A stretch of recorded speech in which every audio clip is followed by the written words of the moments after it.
RBIയുടെ കീഴിലുള്ള കേരള ബാങ്കിന്റെ നിരീക്ഷണവും മേൽനോട്ടവും കേന്ദ്ര ഏജൻസിയായ നബാർഡിനാണ്.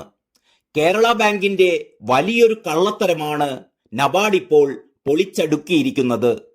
കേരള ബാങ്ക് 175 കോടി രൂപ നഷ്ടത്തിലാണ് എന്നതാണ് നബാർഡിന്റെ ഓഡിറ്റ് റിപ്പോർട്ട്. 1200 കോടി രൂപ ലാഭത്തിലാണ് എന്നായിരുന്നു കേരള ബാങ്കിന്റെ ഓഡിറ്റ് റിപ്പോർട്ടിൽ ഉണ്ടായിരുന്നത്. പക്ഷേ യഥാർത്ഥത്തിൽ കേരള ബാങ്ക് നഷ്ടത്തിലേക്ക് കൂപ്പുകുത്തിക്കൊണ്ടിരിക്കുകയാണ്. ഒന്നും രണ്ടുമല്ല, 175 കോടി രൂപ. എങ്ങനെയെന്നല്ലേ നബാർഡ് അക്കാര്യങ്ങൾ വളരെ വിശദമായി തന്നെ രേഖപ്പെടുത്തിയിട്ടുണ്ട്.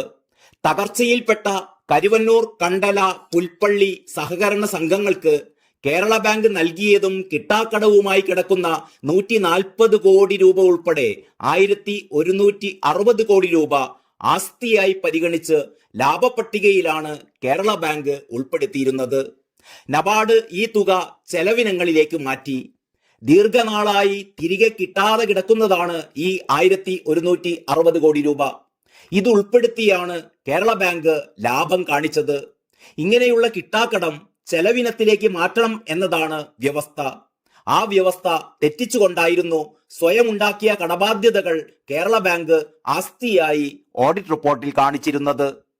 KSRTCക്ക് വായ്പ നൽകാനായി KTDFC പാലക്കാട് ജില്ലാ സഹകരണ ബാങ്കിൽ നിന്നെടുത്ത 200 കോടിയും എറണാകുളം ജില്ലാ സഹകരണ ബാങ്കിൽ നിന്നെടുത്ത 150 കോടിയും ലയനത്തിന് ശേഷം കേരള ബാങ്കിന്റെ കടമായി മാറിയിരുന്നു.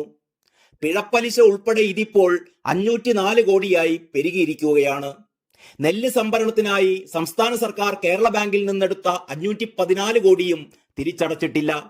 ഇതിനാകട്ടെ സർക്കാർ ഗ്യാരണ്ടിയും നൽകിയിട്ടില്ല.